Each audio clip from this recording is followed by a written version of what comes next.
This week on the Wake and Bake podcast. What I always tell people is that no matter what you figure out, if there is some benefit here, you're going to have a natural medicine that is very unlikely to harm your child in the long run and can really make a difference. There's this myth that these kids are all walking around stoned, and that is so not what is going on. It's so refreshing to hear from a doctor, hey, I do not have the magic dose here for you. The data supports the use of cannabis in autism because it looks like there are endocannabinoid system dysfunctions in autism. What issues do kids with autism have? Brain, gut, immune system. Where's the endocannabinoid system heavily populating? Brain, gut, immune system, and there's so much overlap. Do you have a success story in your head? Improved speech. Going from nonverbal to verbal. How about food rigidity? I have parents saying my child has been eating the same 3 foods for the last 5 years, and now my child's tried broccoli for the first time. These are very exciting milestones, right? Because it's allowing basically different connections in the brain. Lots of parents reporting, my child just seems happier. Why aren't my colleagues embracing this?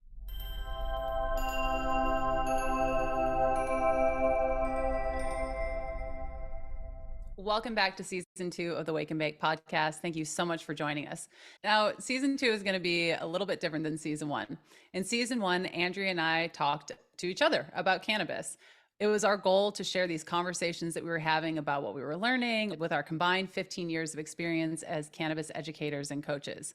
But for season 2, we decided to get way bigger and way nerdier and call on our favorite physicians and researchers, clinicians and cannabis professionals to answer our burning questions about cannabis. These are the things that we wanted to know more about, and we are so excited to share them with you. And our first episode is a big one.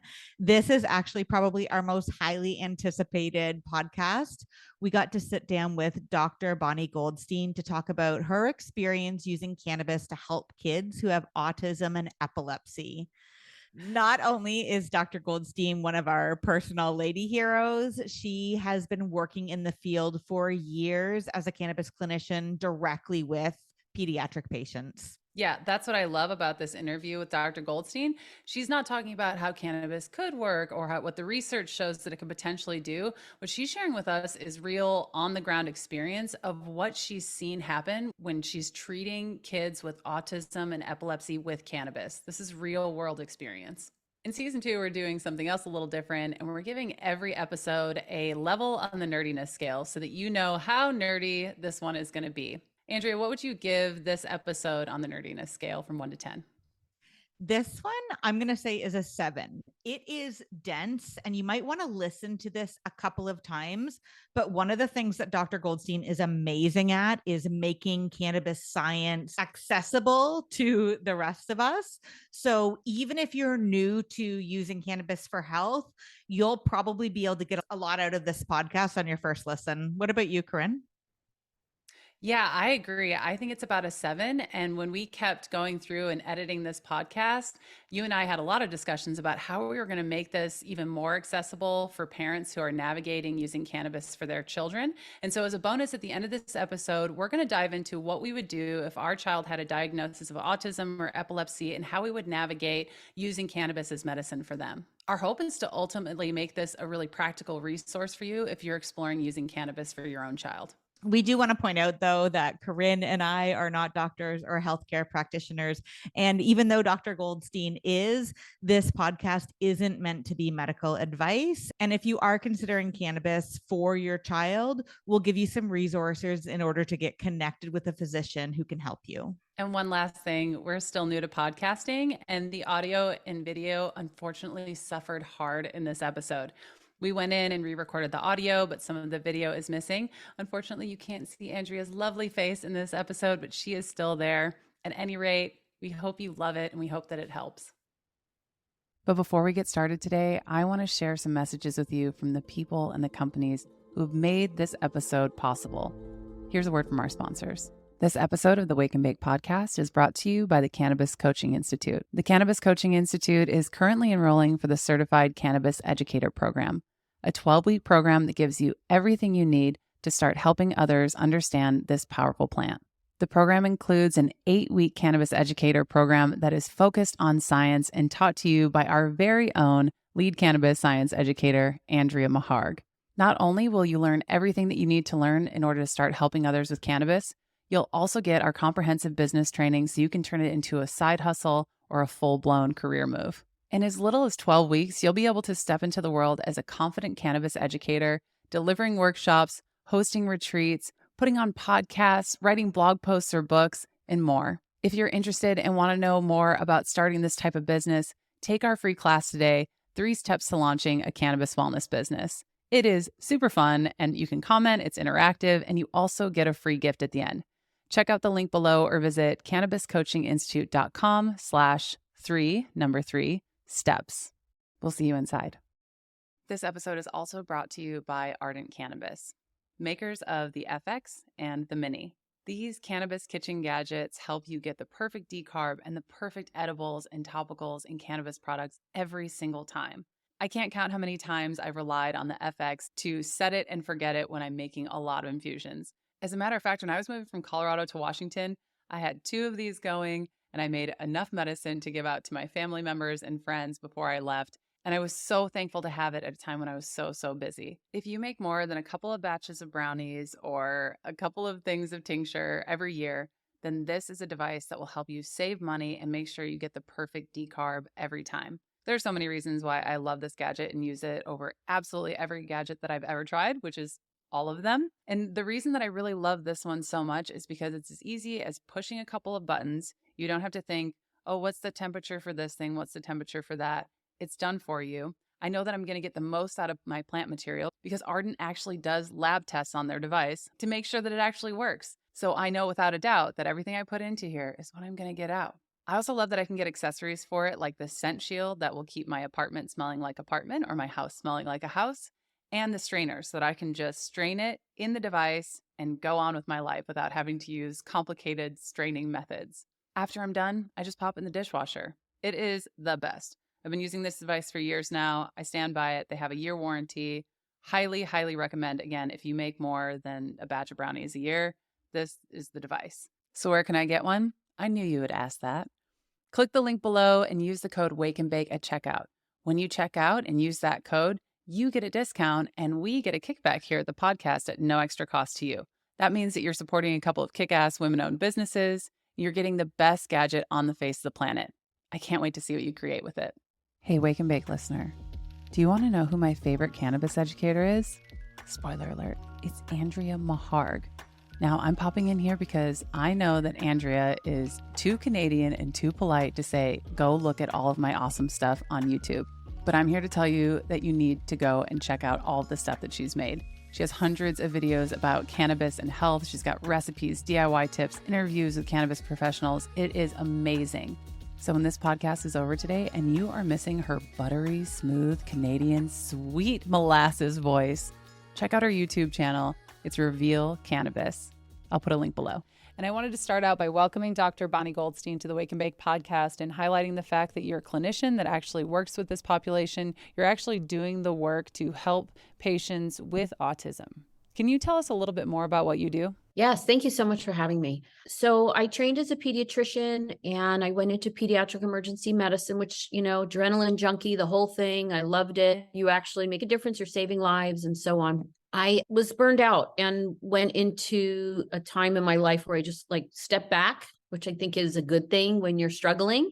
And during that time, someone close to me asked me about cannabis medicine. I knew nothing, started reading about it and was intrigued. And since then, I have been a cannabis clinician and initially started seeing adults because it was kind of very taboo to see children. And this was well before the whole story about Charlotte Figge came out. And then right around the time that CNN documentary aired on TV, I ended up getting inundated with pediatric patients. So that's how I ended up basically being a cannabis specialist for children. Thank you so much for sharing that. That is such an incredible journey to get from where you started to here. So how did that turn into more of a specialization in autism? Initially, it was just really mostly kids with epilepsy. Some of them had a dual diagnosis of epilepsy and autism. And then the feedback you get is that, well, it's not just helping with the seizures, but it's helping with the autism symptoms as well. As you know,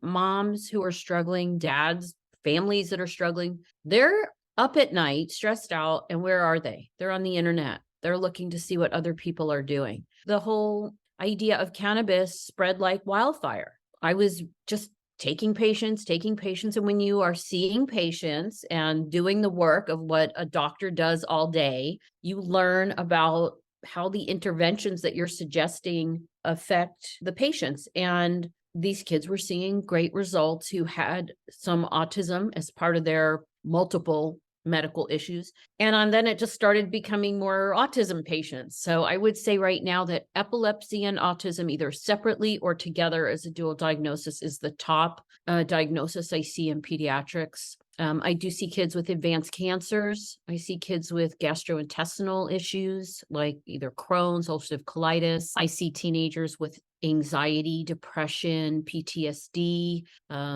But by far, it's epilepsy and autism. And by the way, the scientific research that we have definitely supports the use of cannabinoids for epilepsy. That is really not disputable. The data that came out like over COVID, I think everybody was sitting at home writing papers and doing research, which was great. That all kind of coalesced. If you think about CBD kind of getting into the epilepsy community of pediatrics 2013, 2014, now we have almost 10 years of data that you can look at and put together and say, does this work? Is this safe? How effective is it? Who should take it? And that data is there. And so that definitely supports that. I think for autism, because I know of the safety and potential efficacy, I have no problem helping a family who is struggling with a child with autism because I know the safety of the medicine. And as kind of a neurotic physician, I'm always kind of watching, and I'm very conservative with that whole start low dosing and only go to the dosing that is helping the child. It's never, ever trying to get the child intoxicated. I mean, I think that there's this myth that because you're giving a child cannabis, well, what is cannabis? It's a whole bunch of things, right? But there's this myth that these kids are all walking around stoned, and that is so not what is going on. The data supports the use of cannabis in autism because it looks like there are endocannabinoid system dysfunctions in autism. When you think about what issues do kids with autism have? Brain, gut, immune system. Where's the endocannabinoid system heavily populating? Brain, gut, immune system. And there's so much overlap. And then just the clinical experience of parents calling me saying that, they get the school report and the parent actually says, I think you mixed up my child with somebody else because that's not how my child behaves at home. In school, you start to see achievement and following directions and engaging, and the parents are shocked by it. Yeah, thank you for sharing that. I'd love to talk a little bit more about that. So we know that autism exists on a spectrum, right? And it can include a variety of different symptoms, like you said. It's in the brain, the gut, it's repetitive behaviors, obsession, delayed cognitive abilities, sleep issues, those kinds of things. There's a lot of different stuff going on, and it's clearly not the same for every patient. So in your practice, what kinds of things specifically have you seen cannabis help with in the autism population? That's a great question because there are so many parts to autism. So number one, it doesn't always work, but sleep seems to get better. I have families that have come to me and said, no one in this house has slept in 7 years. We take turns sleeping. We hired a nanny to come to our house at night so we can sleep and function the next day. I mean, think about that. That's crazy, right? How about we send the other kids to grandma's house to sleep because here at home, we're up, pretty much up all night because our child's just pacing all night long. So sleep is definitely number one or two. Aggression seems to respond to cannabis. Think about cannabis. What does it do? It's very calming, right? For most people, if you take the right dose. Now, don't overdose and get paranoid and anxious. THC can help with aggression. CBD can help with aggression. CBG can help with aggression. I've seen CBDA help with aggression, THCA. So there's lots of cannabinoids. And if one doesn't work, that doesn't mean you're done. You move on to something else. In my book, I talk about ruling it in or ruling it out, right? You methodically go through the various cannabinoids to figure out what plant chemistry suits my child's chemistry, because there is no one size fits all, right? Restlessness, irritability. Lots of parents reporting my child just seems happier, right? Less rigidity, whether it comes to routine in like going, even just driving in the car to school. If you go a different way, sometimes these kids freak out, right? Or you make a left instead of a right, or you stop at the drugstore after school and, your child flips because they're expecting their routine to be the same. How about food rigidity? When I have parents saying my child has been eating the same 3 foods for the last 5 years, and now they're willing to try a slice of pizza. My child tried broccoli for the first time. These are very exciting milestones, right? Because it's allowing basically different connections in the brain.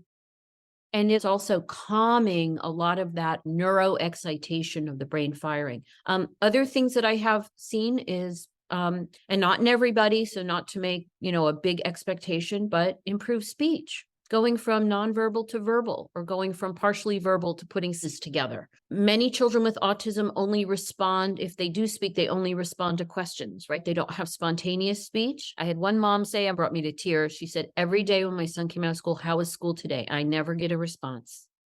She said, one day I had fun, Mom. And she said she almost like dropped to the ground in tears because she had that meaningful telling her what his experience was, right? So let's see what else. Tic behaviors, if your child seems depressed, that can respond. Just so many things, just kind of a global improvement. And I do think anxiety plays such a huge role. If you talk to lots of families who have kids with autism, they'll tell you their child has terrible social anxiety. They like being home. They don't necessarily like being out. Not all kids, but once they get used to a place, they do better. So imagine starting a new school, going to a new therapist, right? Going to a new doctor, going just any place new. That creates a lot of problems. In my office, there was a child who would get in the elevator. And the mom came up in tears and said, I have him sitting in the car with grandma because he just won't get in the elevator. I mean, I just think about these little things we take for granted that these people are struggling with. I heard a whole bunch of little success stories in those. Do you have a success story in your head? Do you have a child that you can think of that made a huge impact on you as far as when you saw them responding to cannabis? Gosh, there's so many. I mean, there's one particular patient who came to me, and now he's a young adult. His mom had kept notebooks of pretty much every seizure. She documented everything. She was meticulous. And she came with this stack of notebooks for and he has epilepsy and autism. And she had every seizure documented, every medication change. He had been on multiple different medications. She's racking her brain. And this is something I see as a thread in my patients, cause and effect. Well, if I'm giving him this medicine, is it doing something? Is it making him worse? Is it not doing anything? And people, they get into the cycle of trying to figure this out. I feel so badly because, epilepsy, autism too, very unpredictable. And I, say that my families, until they get some improvement, they have not post-traumatic stress disorder. They have ongoing traumatic stress disorder because it's so unpredictable. Like I'm going to the grocery store, is my kid going to end up on the floor with a seizure, right? I mean, or am I in the car on the highway and my kid's strapped into but this particular young man was having lots and lots of seizures, just about daily. And he would go maybe a couple days, but he never went really a week without seizures and lots of different medications. And when they came to me, he was actually in the process of trying to figure out if brain surgery would help him. So they were mapping his brain and we had our consultation. And this is very early on, like I want to say 2014. And we really just had at the time THC and CBD, but it was available and I was finding it to be effective for many patients.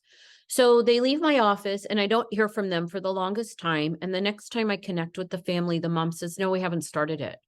And meanwhile, she's got another whole notebook full of seizures. And I just thought, what are you waiting for? So I kind of read her the riot act a little bit. I said, I understand with the mapping, you didn't want to change what they found in the brain.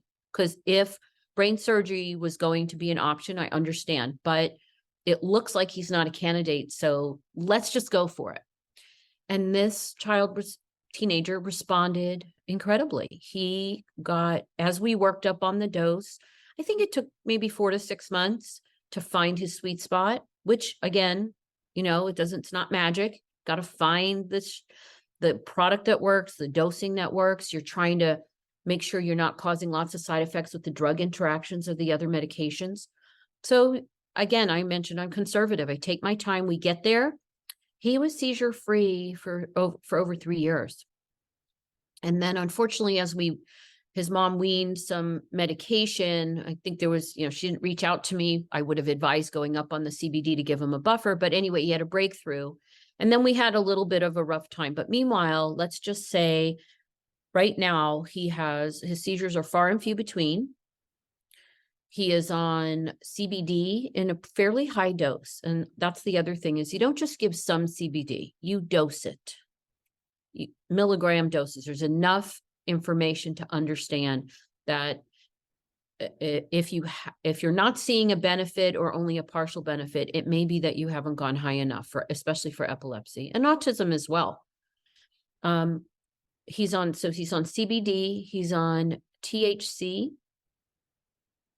and very recently CBDV, which has, knock on wood, somewhere, he has not had a seizure since we started CBDV, and no breakthroughs, nothing.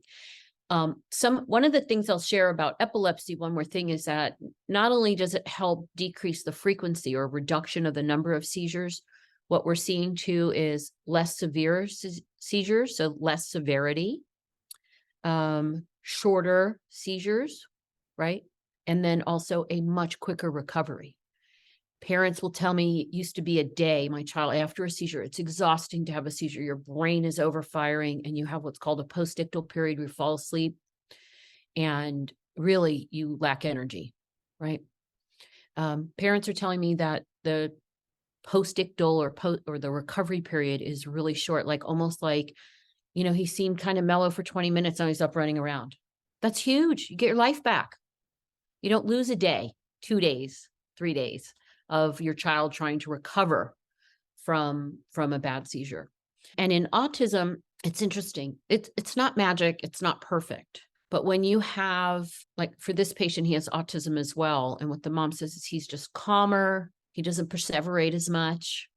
His social interest has grown. He's very interested in being out and about. He was able to go to college and graduate, which is so exciting. And he was even his school's mascot for their teams. I mean, he got to participate in his life. And when I think back of those, always think of those notebooks and kind of looking through them when the mom brought them. And I thought, oh my gosh, imagine living through this, not just now looking back at it, but oh, what a difficult life. And a plant made a difference. And I don't get why there's so much resistance still.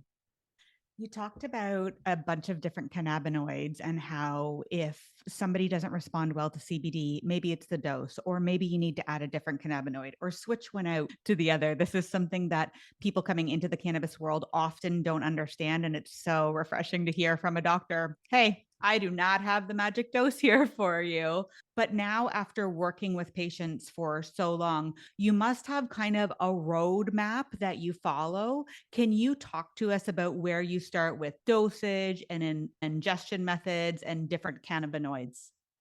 Yeah, thank you for asking that question because it is a challenging one. I try very hard to not just have a roadmap that I follow for everyone because you have to take people's circumstances into account. But ultimately, it is trial and error because you never know what a particular human's baseline chemistry is, despite their you check box on the diagnosis. That's why, I take a lot of history up front. I read their previous medical records to try to understand where are they coming from and then try to start somewhere that would be more helpful rather than just picking a protocol and going there. But for the most part, for children with epilepsy, I start with CBD. For children with autism, in my experience, and I'll say it correlates with some of the studies that have come out of Israel, about 50% of kids are going to respond who have autism to CBD for either low, medium, or high dose. And then the other half are going to need to have some THC, THCA in the mix. And that is because we know that children with autism, and this is documented in two very good studies, one from Stanford and one from Israel, that they have lower levels of their natural, what we call endocannabinoids, their inner cannabis-like compounds. And remember, those compounds serve the role to maintain balance of messaging. And if you have low levels of those, how are you balancing the messages in the brain? Those imbalanced messages are manifesting as seizures, manifesting as behaviors, manifesting as difficulties with basic things like eating and sleeping and interacting. So rather than kind of go the route of altering the neurotransmitters, we are trying to address the endocannabinoid system, which regulates the neurotransmitters, right? So that's the whole idea. And CBD works within that endocannabinoid system, also at receptors outside the endocannabinoid system. And I go with CBD because it's the one that we have the most data for epilepsy and autism, but also knowing that for some of these patients, THC is going to need to play a role because it mimics the action of cannabinoids. And if you don't have endocannabinoids, are you ever going to get into balance? It's like saying to somebody, you have a thyroid imbalance, let me give you a antidepressant. No, that's not going to work. You're not hitting the target. You need to take something that's going to help replace the thyroid issue, right? And it's the same idea as someone who has Parkinson's, right? They are missing dopamine. You replace with dopamine. So CBD is where I go. You ask about dosing. I start very conservatively around 1 gram per kilo per day, 2 grams per kilo per day, because are children who are low dose responders. And the idea is minimal effective dose. If I slap them on 10 milligram per kilo per day, remember, this is out-of-pocket medicine. What if 5 milligram per kilo per day works for them? What if 1 milligram per kilo per day works for them? So I prepare the family by saying, we're going to start low and titrate up. You're engaging me for a year of help. So it may take that long. So just, get your expectations set. There's a handful of patients, I'm sure we've all heard, with the first dose, my child never had another seizure, or, oh my gosh, this is magic for my child. But that's not the case for most. Okay. And, I'm so happy for those families who have that, but that's not the case. Most of it is we are titrating up. We're trying to balance with other medications. We're trying to balance with, timing. Is it before school? What if your child's in school all day? Then what if you need a dose in the afternoon? It's all of that trying to work through. It's a lot of work. CBD is the first. Now, what's interesting about CBD, again, we have trials with a pharmaceutical CBD that tell us that for that product, the dosing range is 10 to 20 milligram per kilo of body weight. So if your child weighs, let's just say 50 kilos, potentially your child may need 1,000 milligrams a day of CBD. Now, cost effective wise, that's very difficult. Luckily, there are companies that do give discounts to patients. In California, we have the legal dispensaries. Most of my patients using high dose CBD are going through the hemp market, through very vetted oils that have been around a while, who share their test results, whose products I buy and send to a lab to get tested. So I know for sure that I'm not recommending something where someone messed with the test results. And there's a handful of companies that are quite good that have basically shown us that they care about the end user and they don't change their product. It's the same thing, bottle to bottle to bottle, so that it's medicine, right? And so with CBD, I tend to titrate up. If I'm not really seeing great results by a reasonable amount, 8 to 12 milligram per kilo, you're not seeing really anything, or you're seeing worsening, I'll go in a different direction. But it is important to understand that it can take up to 6 days for that change that you make. Let's say you go up on the dose. It can take up to 6 days for that to reflect in the bloodstream. So you can't say, I changed the dose Monday and Wednesday, it's not working. You have to give it time. This is a botanical medicine. It's not a hammer like pharmaceuticals are. It nudges you in the right direction. So you have to give it a chance. So I usually don't make changes with CBD. And again, no hard and fast rules. Depends on the situation, but at least a week or 2 weeks of observation to give it a chance to work. I also tell families to prepare that CBD has what we call biphasic effects. So low dose can be overstimulating for some patients or alerting. I have one mom I talked to yesterday, she calls him her nighttime party boy. And she's like, this is not working. And then as you go higher dose with CBD, it's more calming. This is very typical with cannabinoids. Depending on the dose, they can have different effects. It's a very complex, it's not a key and a lock only. We talk about that, but it's much more complex than that.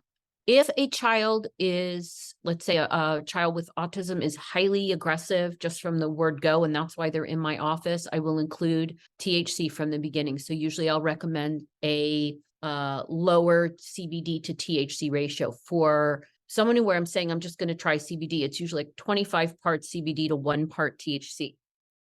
I never really use CBD isolate. I don't find it to be effective. That little bit of THC in there helps stimulate that receptor, not to mention it works at other very important receptors. Mother Nature packaged it a certain way for a reason. It's not dangerous to take a little bit of THC when you're taking this huge chunk of CBD along with it. CBD helps dampen down the THC. It modulates it. It lets it do its thing, but not as a full force binding to that receptor. I hope that makes sense. But there is this really beautiful kind of relationship with CBD and THC working together. Like we know in pain studies, CBD by itself, not so great. THC by itself, not so great. Put them together, you've hit the jackpot. So this whole idea of CBD being the good cannabinoid and THC the bad cannabinoid, absolutely not. THC is an amazing medicine when used medically, really amazing. If those patients with aggression, like where that's the main issue, I just sometimes start 4-to-1 ratio.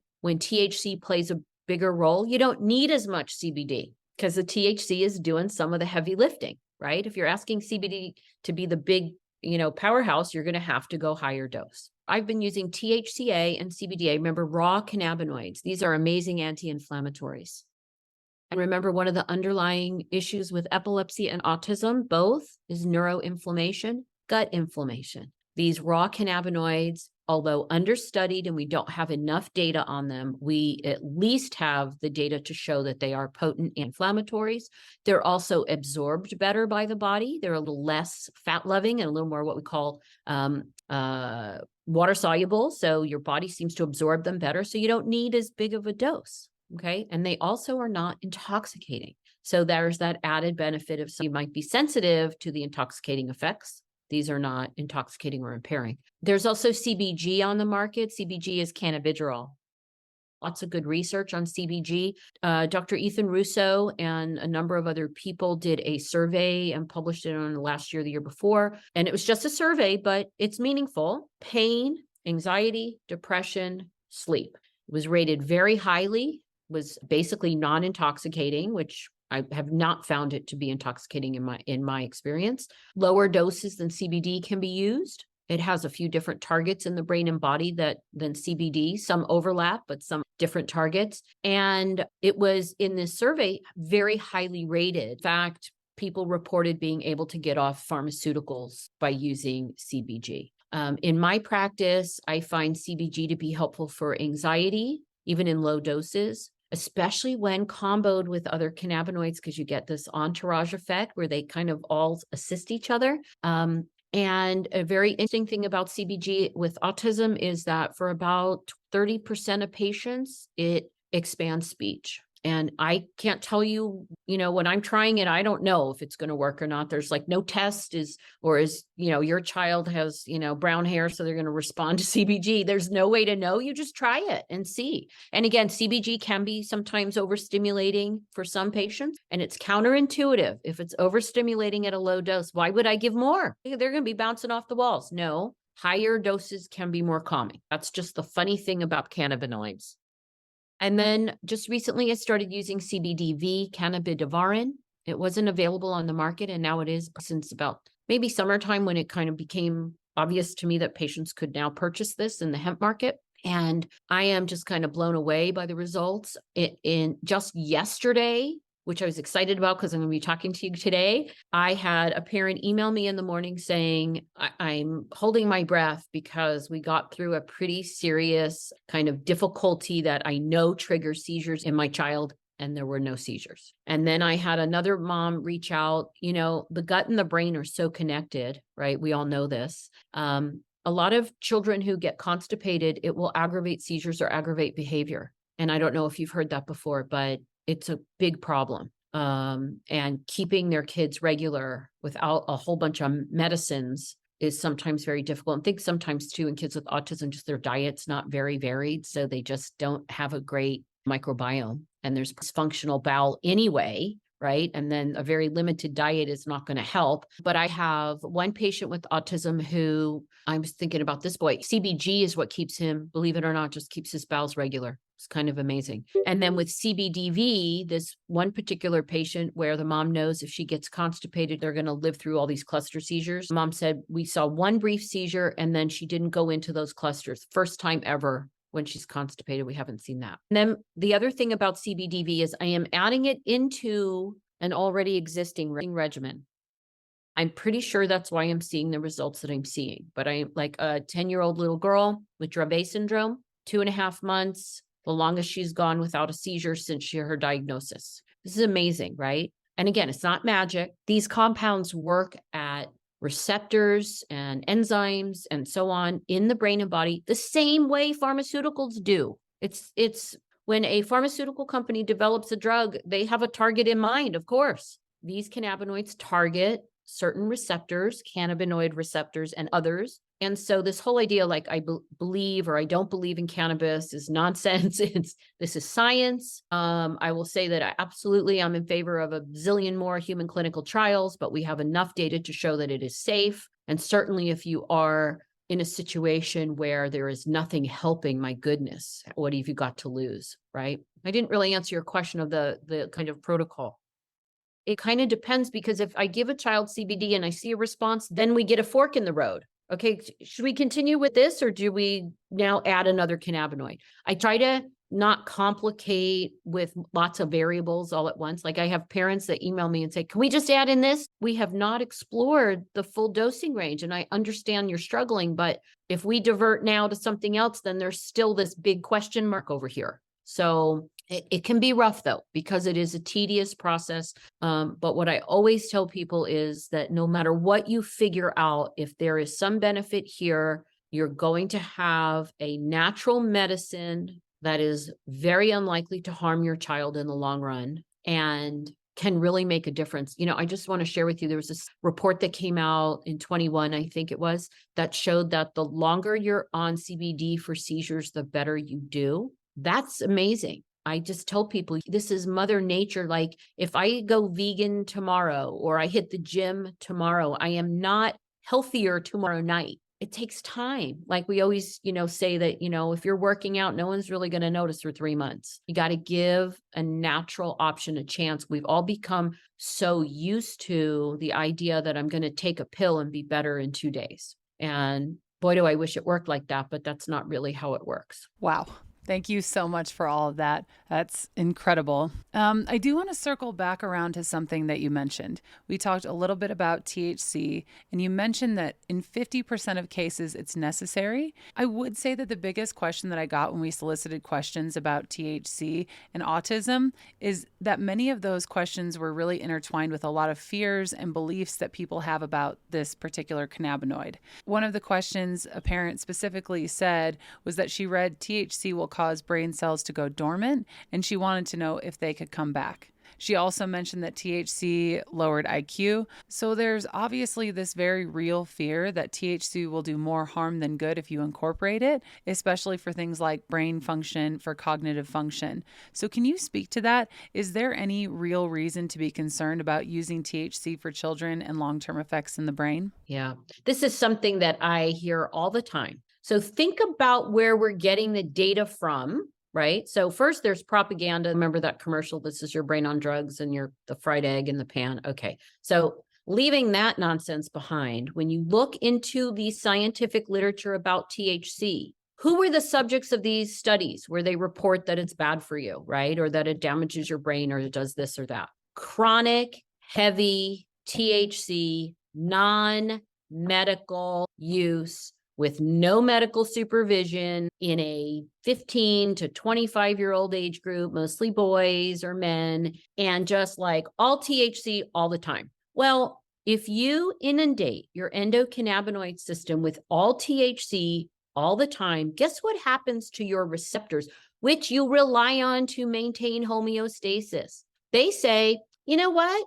That's too much THC. I am over inundated. And they go from sitting on the cell wall and they hide inside the cell. And we call that downregulation of the cannabinoid receptors. When you downregulate, meaning you dial down how many cannabinoid receptors you have, now your inner cannabis, which controls your emotional state, your cognition, your memory, your learning, your reward and addiction system, your sleep, your appetite, like everything basic to your being, you just eliminated that receptor. Where's your endocannabinoid going to go? It just is like floating around looking like, where'd they go? And what happens is with chronic heavy use, often, again, non-medical, because I would never recommend chronic heavy use in a patient that's just not in the realm of all that. I do a lot of things with cannabis, but I don't do that. It is not a good idea, especially if you're a person suffering from anxiety, especially if you're a person suffering from pain. You've eliminated the target.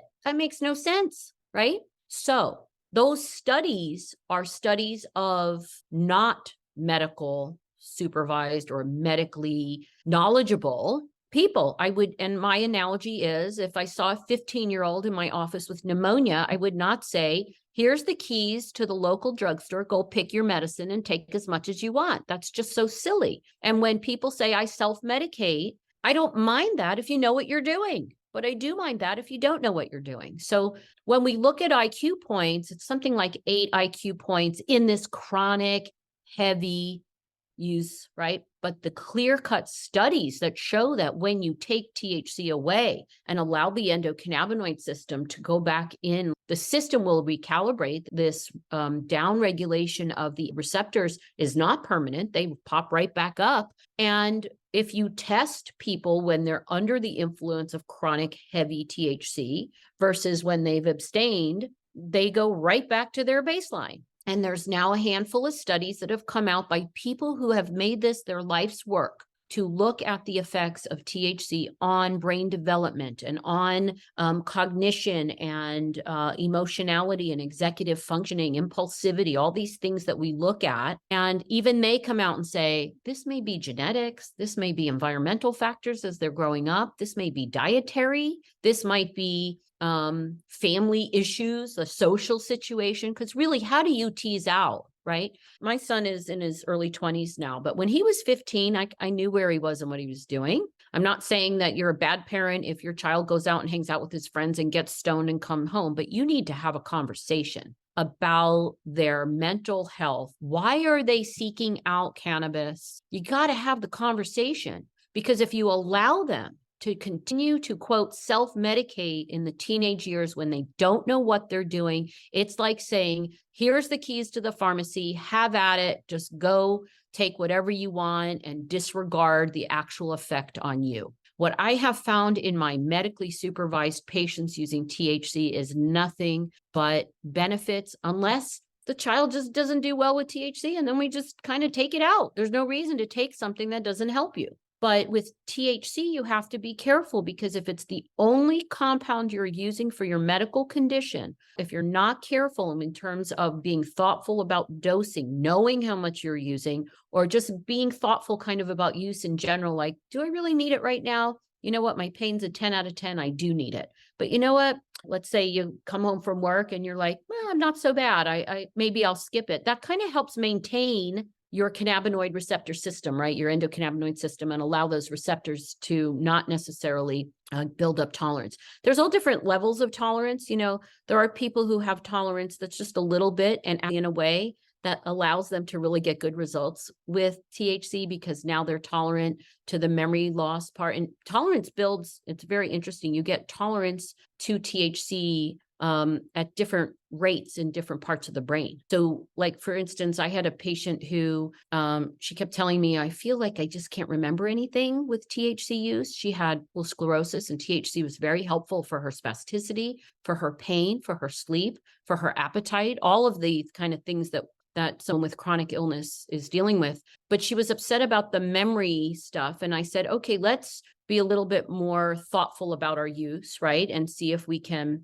either change the product. We did a bunch of changes, dosing, timing, product. And what's interesting is that memory issue kind of went away. She was like, I feel like it's not an issue anymore. And I think what happened is that she just was able to find the sweet spot where she was still getting very good effects for the pain and the sleep and so on, but the memory wasn't as affected. Have to pay attention to all this. My colleague, Dr. Dustin Sulak in Maine, always says, take an inventory before you use your cannabis, right? Take an internal inventory. How am I feeling? Am I content? Where am I at? And I think that's very useful. Now, of course, we don't do that with children, right? We're trying to treat them. But if you are using THC and you are concerned about these potential downside, it's really all about use patterns. And you just have to be thoughtful about it. And one of the ways around tolerance so that you can get benefits of THC is to add some CBD into the mix.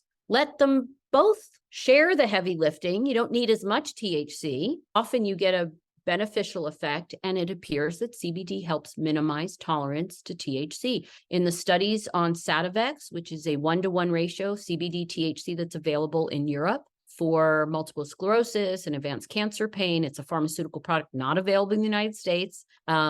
They have, oh my gosh, tons of research on it. There's no tolerance. Just adding that CBD in there helps minimize tolerance. And again, going back to medical use, what is the point of taking a medicine that you build tolerance to and you lose the medicinal effects? It makes no sense whatsoever. In my practice on children using high-dose THC along with other cannabinoids, we are seeing learning, we are seeing progression of milestones, we are seeing the opposite of what these chronic heavy use reports are saying. So just to be clear about it, there should be no fear with medically supervised THC use. Thank you. That is so, so helpful.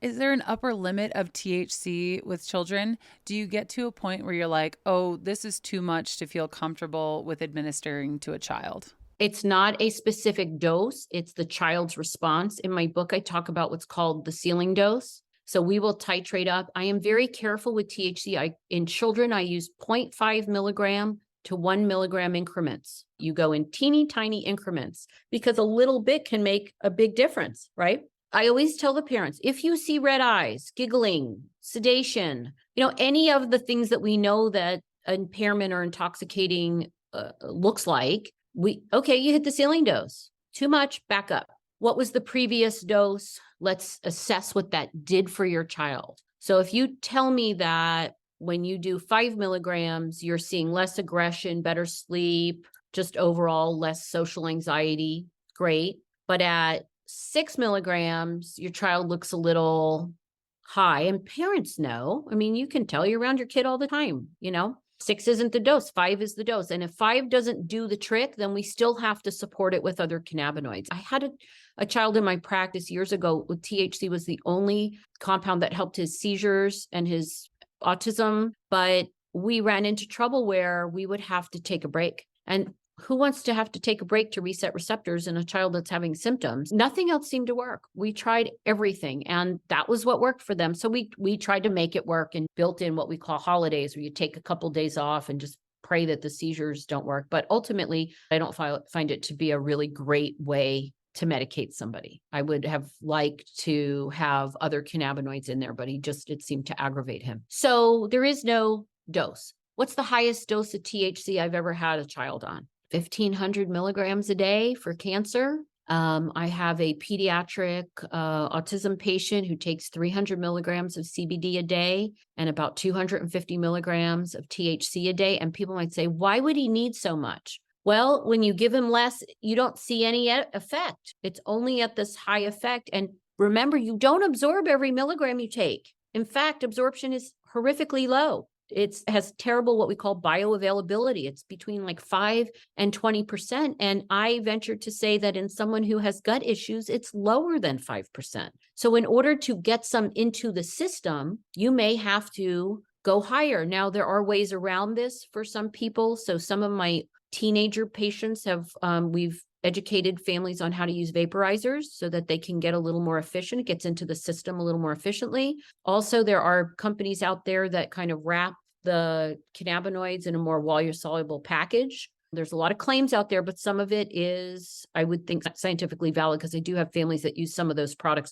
and they not only get in quicker, but you get a better result with a lower dose. I don't know if that's going to work for everybody. I just haven't used it that much. And when you think about how much people are paying for medicine, it seems kind of wasteful to think that you're only absorbing a small portion of it. But you have to remember, we're in the infancy of this. So we still have a lot of work to do to try to enhance the delivery methods. But in the meanwhile, we're seeing good results with this. And so in general, most people don't need mega high doses of THC. And if a family calls me and says, my child got intoxicated, we now learned what that dose is and we just don't do that again. And that one time is not going to change anything for that child. I think, fast food is worse for your child than that one little blast of THC. How legal is it to give THC or CBD to a child in the United States or in North America? So in the United States, it depends on your state. So we have a lot of CBD only states. So you can get in trouble for giving your child THC here in California. If you're under the age of 21, you have to have a medical recommendation. You have to have seen a doctor. And I have had some cases where parents have been reported to Child Protective Services. And because I'm involved, there's non-issue. There's a responsible physician following the child. There have been cases of children being taken away. And it's really unfortunate because, we're handing out the atypical antipsychotics to these kids with no problem. And here's a plant medicine that's very safe, and especially under medical supervision. And we don't want families to have to go through that burden already on top of all the challenges. So it just depends on where you live. And it's unfortunate that we don't have enough doctors embracing this. There are doctors in just about every state in the United States. I know there's a wonderful pediatric cannabis doctor named Dr. Jennifer Anderson in Canada. And here in the United States, I usually refer people to cannabisclinicians.org. It's a group called the Society of Cannabis Clinicians. And if you go on their website, they do have a list of physicians. And then, sometimes word of mouth, asking other parents, who's helping you? Where are you going? What are you doing? And if you can't find an MD, there's lots of nurses out there that are doing cannabis coaching. And I find actually that doctors are the least interested in learning. And I'm seeing a whole slew of people who want to be like nurse practitioners, nurses, other people who have healthcare backgrounds who want to be involved in helping patients use cannabis. So sometimes you may have to go a little bit outside. As long as someone's being thoughtful, is taking a good history and being thoughtful about what they're doing, you're pretty likely to find some success. So I have one more question that's a little bit more about the role of cannabis educators and cannabis health coaches when it comes to getting the word out about things that cannabis can help with, like autism for children. Obviously, we're not medical providers, right? We're cannabis educators, and we're really passionate about this plant. So how can we and the students at the Cannabis Coaching Institute and others who are in a role where we're not in the medical field, but people come to us with questions. So how can we support this moving forward in terms of getting the word out and helping people understand how to use cannabis in this particular way? Well, I think you just have to keep talking to every single person, anybody who reaches out. I'll tell you, from 2008 to now, that's my experience. In 2008, it was like taboo to even mention marijuana. Oh my God, what? You're giving marijuana? You're taking it? I mean, I didn't tell anybody what I was doing because I knew I was going to be judged. Like, what has she lost her mind? That's what my colleagues in the medical world would probably say. We just have to keep talking about it. We have to stress the science. Every chance I get, and I even write in the book, someone who doesn't understand, I say, do you know about the endocannabinoid system? And this whole idea of everybody saying there's not enough research, let's stop saying that. As you guys know, I'm doing an educational program. I cannot get through all the research. It's too much. It is 12 hours a day on the weekends. And my husband's like, wow, are you just reading the same article over and over again or what? I'm like, do you know how many articles there are on this? I said, I'm always blown away that there is this tremendous amount. And one of the things that makes me really sad is it takes 17 years for the scientific literature to get into a practitioner's hands. That is unacceptable. We must constantly talk about this, push people towards articles that help us understand, and just really move past the reefer madness crazy mentality, because this is medicine when it is used as medicine. I can't thank you enough for coming on here and like dropping all of these really poignant bombs on us. I have two kids, neither one of them have autism, but as you were speaking, I could feel my own shoulders relaxing for the parents who I hope are able to listen to this. So I really appreciate everything that you're doing in this space. We are so grateful to have been able to spend an hour with you. If you want to find Dr. Bonni Goldstein, where should they go? So my website, it's either Bonni Goldstein MD will take you to my main website, which is called Canna Centers. That's the name of my medical practice here in Los Angeles. And then I have a book out called Cannabis is Medicine. I didn't get a chance to talk about my autism research, but if you go to Google Scholar and you look up autism and put my name, you'll find a couple of articles that we've published on some groundbreaking technology and videos. I have a YouTube channel now, Bonni Goldstein MD with no E on Bonni, and just trying to get the word out. Like, what is CBDV? How to use cannabis for epilepsy? Why does it help epilepsy? What about cannabis for autism? So those videos are out there to educate people. Thank you so much. We will link to all of that below. All right. Thank you very much for all of this. We appreciate you. Thank you, guys.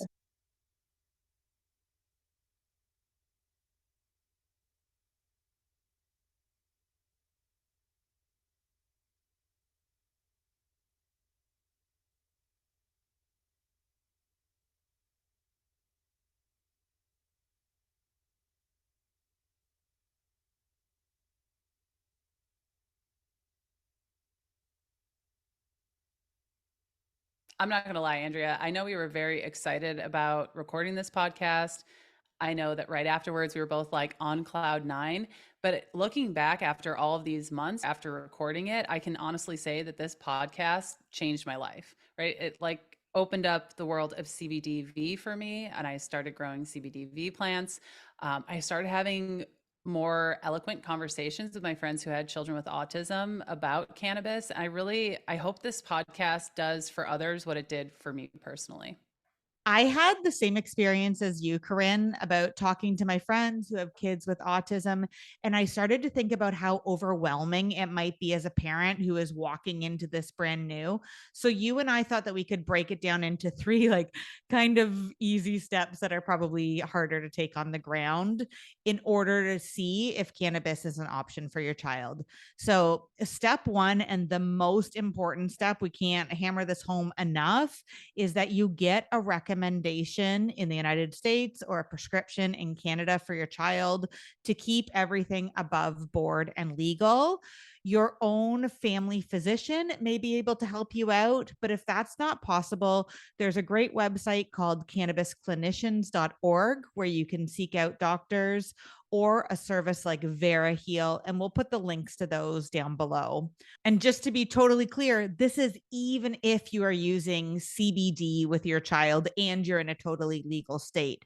Now, Corinne, you called one of these services VeraHealed and pretended that you had a child with autism. Can you tell me about that? Was it easy? It was a very easy process. And so don't skip it. If you can't find the support that you need local to you, find a resource like VeraHeal. We have no affiliation with them. It was just the one that we decided to call and test out. It was a very simple, straightforward process. And not only can you get a recommendation, but you can also, they can link you up with someone who can help you in the next step, which is ruling it in and ruling it out, figuring out which cannabinoids will work. It is always the tricky part when you're working with cannabis to figure out exactly what cannabinoids at what dosages work. Now, Dr. Goldstein gave a lot of guidance around this, and she talked a lot about what has worked in the past throughout this podcast. So please, if you're on step 2, go back through, listen to what Dr. Goldstein has to say, buy her book, read her stuff. She has the experience of working with this particular population to help you navigate that if you can't find the support from your physician or from someone who has been down this path before. And then step 3 is to track. And we're not trying to make this an anxiety inducing or an overwhelming task that you have to add to your load. But because we're working with children who sometimes aren't verbal or able to communicate well, it's so important that we make sure that we know what we're tracking and how we're going to track it. I was actually just talking, Corinne, to one of our cannabis coaches who works with children with autism. And we were talking about what sorts of things it was going to be easy for that child's parents to track because the child was nonverbal. So they decided to start tracking sleep because that one was the easiest one to track. So this doesn't need to be fancy. You don't need spreadsheets. There are some excellent apps that we'll put down in the links below, but even just writing it down on a piece of paper will really help you as you go through this process. And you'll be able to look back at what worked in previous days or even weeks. So this is also a super important piece of the puzzle here. That is so helpful. Even if you're not working with a child, tracking one thing is so helpful. People really want to track everything. They want a metric for absolutely everything, especially when they start using cannabis. They're like, but I want it to help with my anxiety and my pain, and I want to sleep, and I want to have a digestive system, glowing skin, all the things. And like, can you imagine the spreadsheet? You'd be so like out of your mind within 3 days. And that really is important in this. And I do love that idea of just tracking sleep, even if your child is verbal, because you can ask a child, you know, my 7-year-old, if I were to ask her how she was feeling in any certain way, I could get a variety of answers that may or may not have good data in them. So sleep is a really good one. Thank you so much for that. We hope you found this podcast so helpful. Thank you so much, Dr. Bonni Goldstein, for being here today. If you have a story to share about using cannabis for a child who has autism or epilepsy, we would love to hear it. Please email us at support@wakeandbake.co or comment below.